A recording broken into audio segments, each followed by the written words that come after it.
सभी को प्रणाम करता हूँ। मंच पर उपस्थित अपने सभी कवि मित्रों को प्रणाम करता हूँ और आप सबसे निवेदन करता हूँ मेरे स्वागत में दोबारा जोरदार तालियां बजाएं। ये तालियां इसलिए बजवा रहा हूँ क्योंकि बाद में भरोसा नहीं। एक दो छोटी छोटी कविताएं मैं भी आपको सुनाऊंगा, पसंद आएंगी ठीक है, नहीं तो 3-4 और सुनाऊंगा। बहुत मन से आपने मुमताज को सुना, इतनी अच्छी गजलें, इतनी अच्छी नज्म उन्होंने सुनाई। मुझे गाना नहीं आता है, मेरा इसलिए आपके ऊपर एक बहुत बड़ा एहसान करने जा रहा हूँ। मुझे गाना नहीं आता है, फिर भी मैं नहीं गा रहा हूँ क्योंकि मुझे एक बार गाने में एक साथ 2 पुरस्कार प्राप्त हुए। सेकंड वाला प्राइज मुझे गाना शुरू करने के लिए दिया गया और प्रथम पुरस्कार मुझे गाना बंद करने के लिए दिया। बहुत बढ़िया सुन रहे हैं, इतने बढ़िया शेर। हम हास्य रस के कभी तो ऐसे शेरों के बारे में सोच ही नहीं सकते। हमारा तो कोई मित्र लिखने की भी कोशिश करता, गड़बड़ कर देता शेर लिखते हुए। हमारे एक दोस्त ने लिखने की कोशिश की कि सब कुछ लुटा दिया तेरे प्यार में सितमगर। देखो पहली लाइन क्या शानदार है कि सब कुछ लुटा दिया तेरे प्यार में सितमगर, एक भैंस बच गई थी वो आज बेच दी है।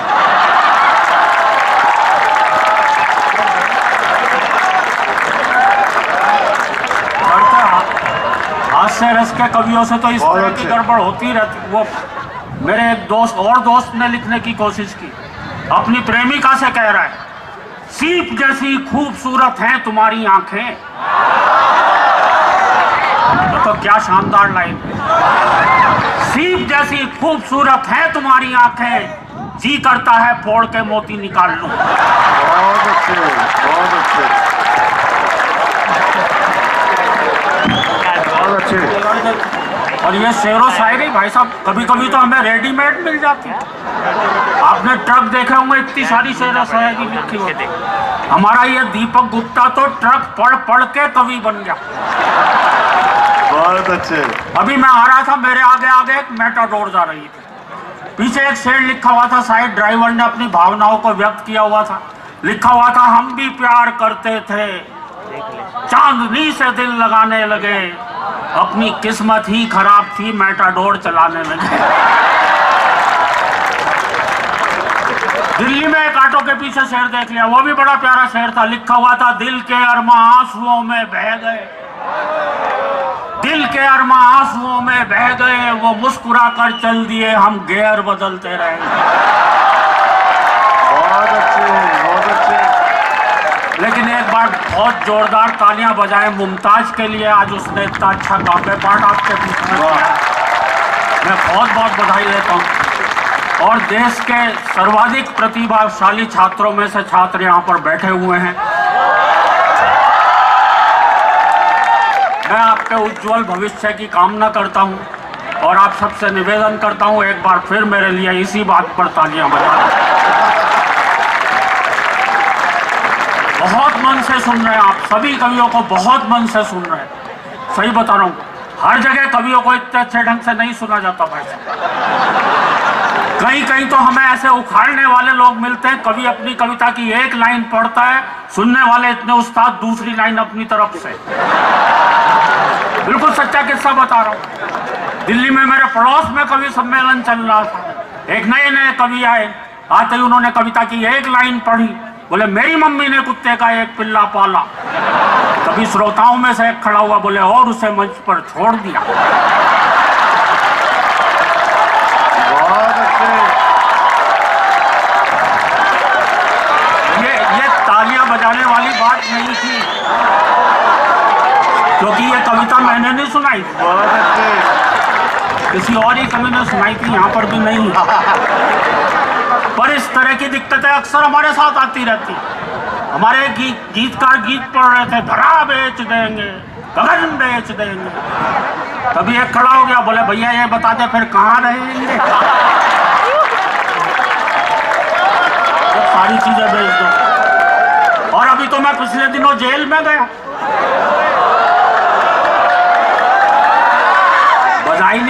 कवि सम्मेलन था, जेलर महोदय ने कवि सम्मेलन करवाया था और ये सोच के करवाया था कि शायद कैदियों की सजा में थोड़ी बहुत कमी रह गई है। बहुत अच्छे। बोले इसलिए इन सबको कविताएं सुनवाई जाए। अच्छा, नीचे सारे कैदी बैठे हुए थे लाइन लगाए हुए। एक कवि आए वीर रस के थे, बड़ी जोर से चीखते हुए बोले, आदमी यूं हालातों में जकड़ा ना जाता, आदमी यूं हालातों में जकड़ा ना जाता। नीचे एक चोर कैदी बैठा था, बोला भैया कुत्ते की पूंछ ना दबती तो मैं पकड़ा ना जाता। इस तरह एक बार तालियां बजा दे मित्रों, में शुरू होता हूं।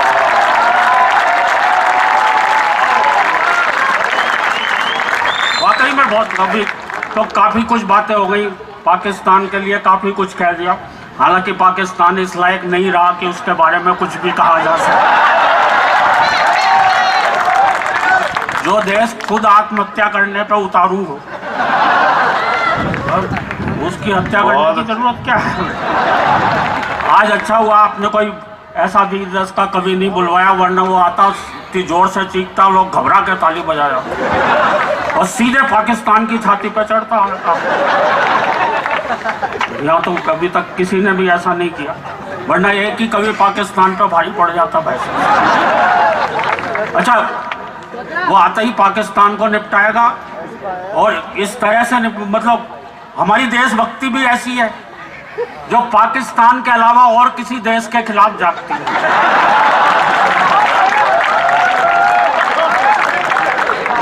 मेरे तो एक दोस्त ने बहुत बढ़िया बात कही, बोले यार अगर ये पाकिस्तान नहीं होता तो हम लोग देशभक्त भी होते कि नहीं होते। बहुत अच्छे।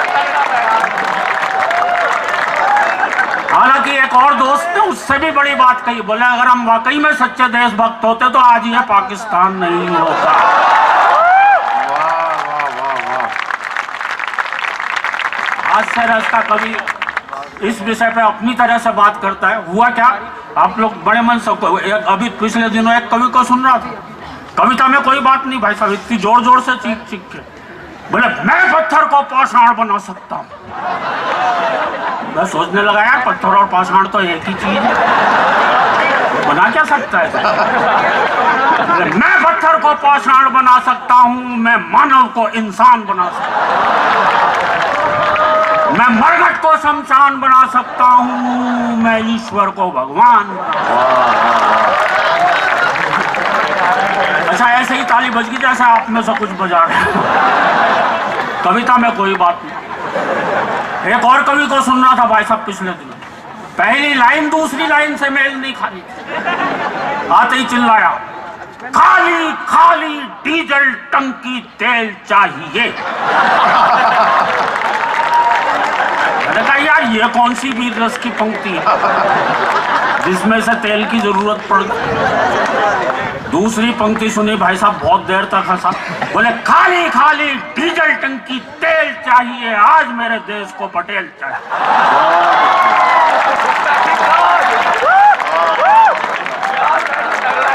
अच्छा, मैं बहुत देर तक सोचता रहा यार ये तेल का पटेल जी से क्या लेना था, लेकिन लोग बाग जोश जोश में सुना जाते हैं वैसे।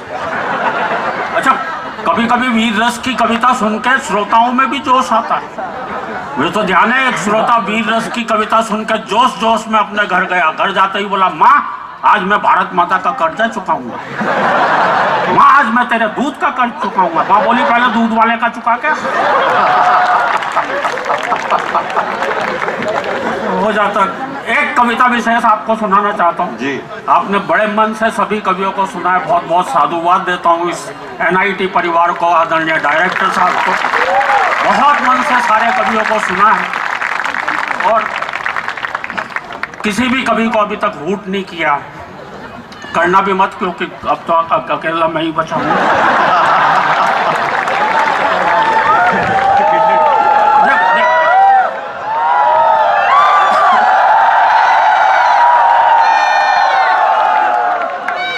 मुझे कर भी दोगे मुझे फर्क नहीं पड़ता, क्योंकि मुझे इसकी बहुत बुरी आदत पड़ी हुई है।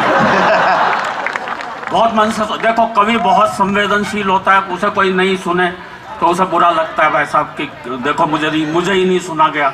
अच्छा, कोई उसे बाकायदा हूट भी करने लगे, उसे धक्का पहुंच सकता है। संवेदनशील आदमी, इतना धक्का पहुंच, उसके दिल पे असर पड़ सकता है, उसके दिमाग पे असर पड़ सकता है। वो नहीं, मैं ऐसा इसलिए बता रहा हूँ, एक जगह मेरे साथ ऐसा हो चुका, पब्लिक ने मुझे इतनी बुरी तरह से हूट किया, इतनी बुरी तरह से हूट किया कि उसका सीधा असर मेरे दिमाग पे पड़ा, मेरी याददाश्त चली गई, मुझे भूलने की बीमारी लग गई। मैं अभी कुछ कह रहा था।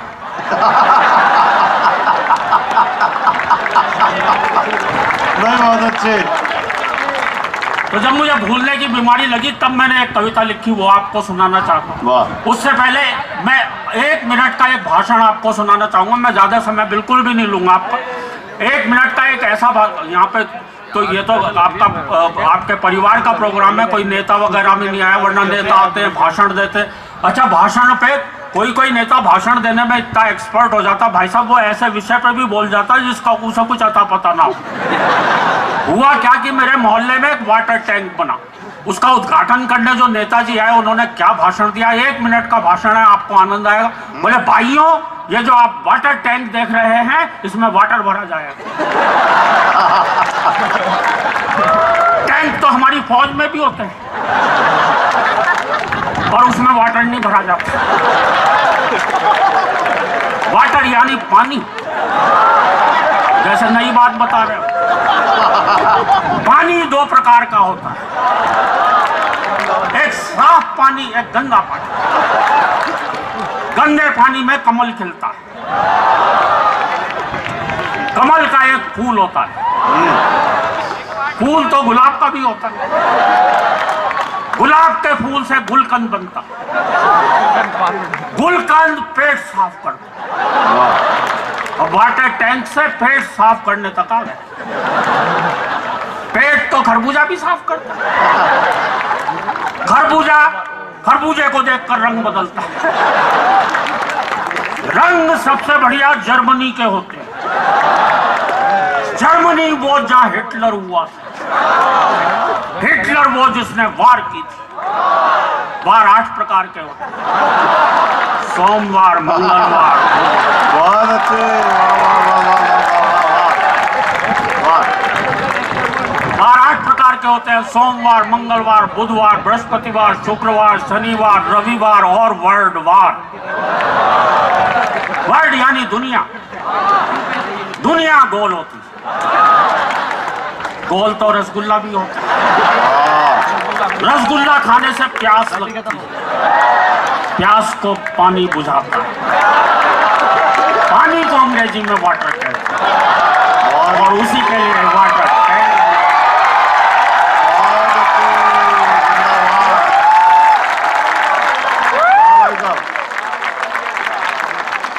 पता नहीं कहाँ से शुरू करके कहाँ खत्म करें।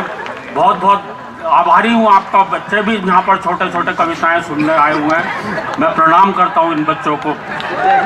इसलिए प्रणाम कर लेना चाहिए क्योंकि ये किसी को भी निपटा सकते हैं।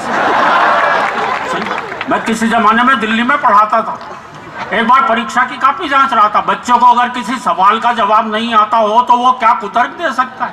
किन्हीं नेताजी का नाम लिखा हुआ था, बड़ा अटपटा सा नाम लिखा हुआ था, फलाने नेता कौन है। बच्चे ने लिख रखा था ये बहुत ही जहरीला कीड़ा होता है, खेतों में पाया जाता है, हरे रंग का होता है। बच्चे की मर्जी कुछ नहीं, खेतों में पाया जाता है, हरे रंग का होता है। जो अंतिम बात बच्चे ने लिख रखी थी उसके लिए तो मैं भी बच्चे के लिए तालियां बजा गया। बोले खेतों में पाया जाता है, हरे रंग का होता है, और जिस फसल के ऊपर लग जाए उसे नष्ट करके ही छोड़। बहुत अच्छे, बढ़िया महेंद्र जी। वो एक बच्चे से पूछा किसी ने, बोले नेता ने चारा खाया, इस वाक्य का भविष्य काल यानी फ्यूचर टेंस बनाओ। तो बच्चे ने लिख रखा था अब नेता दूध देगा।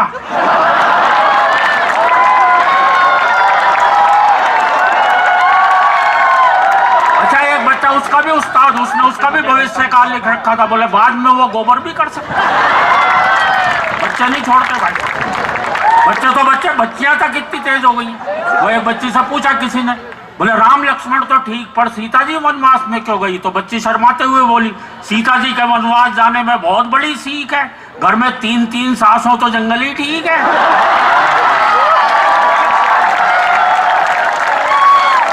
कोई कुछ नहीं कह सकता बच्चों को भाई साहब। मैं सीधे वो कविता भूलने वाली आपको सुनाना चाहता हूँ। बिल्कुल एक अलग तरह की कविता है। एक बार तालियां बजाकर मन दे दोस्तों। सीधे सीधे कविता से आपको जोड़कर, ये कवि सम्मेलन में श्रोताओं ने इस कदर हूट कर डाला कि हादसे से मेरी यादों का निकल गया दिवाला। तब से बिना निमंत्रण के ही हर प्रोग्राम में पहुंच जाता हूं। हालत इतनी खराब है, जहां भी लोगों की भीड़ जुटी दिखती है कवि सम्मेलन समझकर घुस जाता हूं। हालत इतनी खराब है, जहां भी लोगों की भीड़ जुटी दिखती है कवि सम्मेलन समझकर घुस जाता हूं। कभी तो अपने स्कूल जाकर बच्चों को कविताएं सुनाने लगता हूं, कभी मंच से ही श्रोताओं को हिस्ट्री पढ़ाने लगता हूं। एक बार तो गजब बड़ा कर दिया, जो श्रोता लेट आए थे मैंने उन्हें कुर्सी पर ही खड़ा कर दिया। अपने बिगड़े हालात का ज्यादा बयान क्या करना है, मुझे यह भी ध्यान नहीं रह पाता कितनी देर पढ़ना है। एक जगह में तो मैं पढ़ता गया 1 घंटा हो गया, 1.5 घंटा हो गया। श्रोता बोर हो गए। मैंने बाद में सबसे माफी मांगी। मैंने कहा माफ करना दोस्तों, आज मेरे हाथ में घड़ी नहीं थी। एक श्रोता खड़ा होकर बोला पीछे कैलेंडर लगा हुआ था, वही देख लेता। मुझे यह भी ध्यान नहीं रह पाता कितनी देर पढ़ना है। बात हो गई है काबिले गौर की। मुझे यह भी ध्यान नहीं रह पाता अपनी ही पढ़ रहा हूं या किसी और की। पूरे दिमाग में हेरा फेरी है कि जब कोई और पढ़ता है और जमता है, तब लगता है यार ये कविता तो मेरी है। अब बता रहा हूं, ये मुमताज ने जो पाकिस्तान वाली नज्म पढ़ी वो मेरी थी।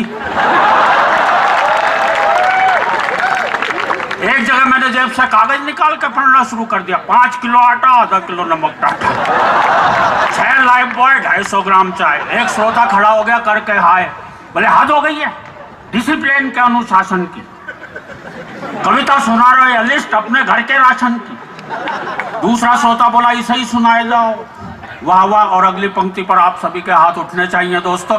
दूसरा श्रोता बोला इसे ही सुनाए जाओ। वाह वाह, इरशाद इरशाद, घर पर और क्या क्या ले जाना हम सब भी कर लेंगे यार। वैसे मियाँ आप किस फरेब में है, ऐसी है कि कविता तो हम सबकी जेब में है। अच्छा, घर वाले भी मुझसे कुछ नहीं कहते, क्योंकि मैंने एक दिन अपनी पत्नी से पूछ लिया था ये घर में महेंद्र अजनबी कौन है जिसके रोज रोज फोन आते रहते हैं। दाढ़ी बनाने के बाद एक बार तो और भी गजब कर दिया, जब मैंने अपनी पत्नी से पूछा ये आईने में आदमी कौन था जिसकी मैं इतनी बढ़िया शेव कर गया। रात को सोते समय और भी लफड़े में रहता हूँ। मेरा कुत्ता, वो तो मुझे पता है तुम भी रहते हो। रात को सोते समय और भी लफड़े में रहता हूँ। मेरा कुत्ता तो आराम से बिस्तर पर सोता है, मैं पलंग के नीचे कूकू करता है। कुछ समझ नहीं पाता हूँ। पत्नी पुचकारते हुए उसे बुलाती है, धूम मिलाते हुए मैं पहुंच जाता। पूर्ति का ऐसा प्रमाण देता हूँ, वो रोटी उसे डालती है, पहले मैं लपक लेता हूँ। सवाल खड़े हो गए हैं रोजन मुझे यही पता नहीं लग पा रहा है भूलने की बीमारी मेरे कुत्ते को लगी है या मुझे। और दोस्तों, भूलने का आलम यह है, तेल हाथ में लिया सर पे मलना भूल गए, कुर्सी पर बैठे तो उठना भूल गए, चौराहे पर खड़े हुए तो चलना भूल गए। और भूलने पर बहुत नई बात कहने जा रहा हूं, आप सभी का आशीर्वाद चाहूंगा। चौराहे पर खड़े हुए चलना भूल गए। और दोस्तों, गंजे भी इसलिए हो गए क्योंकि मेरे सर के बाल उगना भूल गए।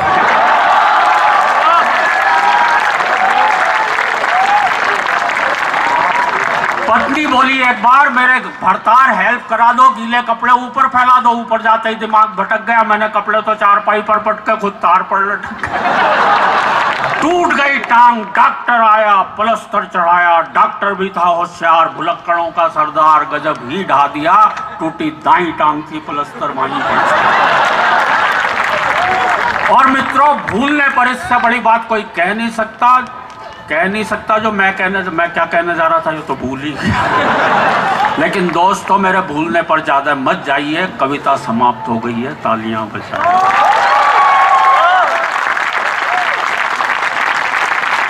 लेकिन मित्रों, कविता तो शुरू होती है अब।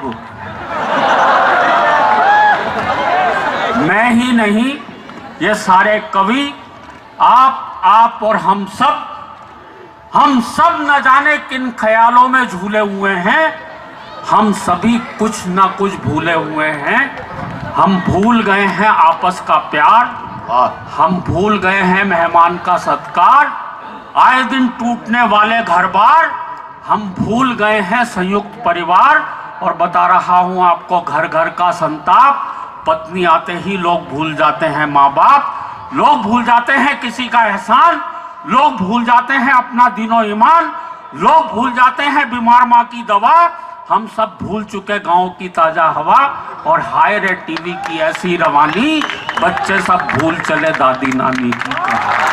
बहुत अच्छे, वाह वाह वाह वाह वाह।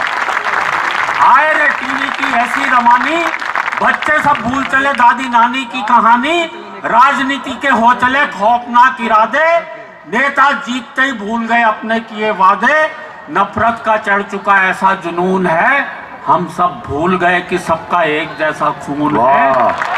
और दोस्तों कहने को अब कुछ भी नहीं है शेष, भूलों की इस भूल भुलैया में हम सब भूलते जा रहे हैं बहुत अपना अच्छे महेश देश। जी, वाह वाह वाह वाह वाह वाह, शानदार, जिंदाबाद। अच्छा लगा वो कवि सम्मेलन, तो एक बार आपकी तालियां आनी चाहिए दोस्तों। आज के इस कवि सम्मेलन को यहीं पर हम विराम देते हैं।